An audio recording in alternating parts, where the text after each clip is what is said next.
సౌభాగ్యాన్ని నిలిపి భక్త ఆయుష్ని జాగ్రత్తగా కాపాడే పూజే ఈ క్షీరాబ్ది ద్వాదశి రోజు చేయాల్సిన తులసి పూజ.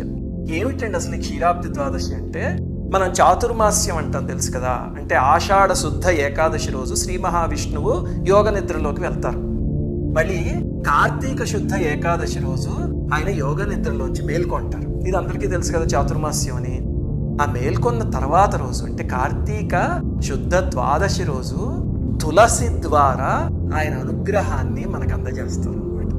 ఆ రోజు తులసి మొక్క అపూర్వమైన శక్తిని సంతరించుకుంటుంది తులసిమాత.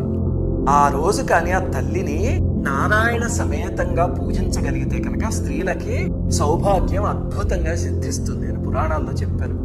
అది నండు శ్రీవాణి పూజా వీడియోస్ అనే ఛానల్ ఉంది కదా, అక్కడ దాని డెమో వీడియో PDF అన్ని పెడతాం, మీరు చూసుకోవచ్చు.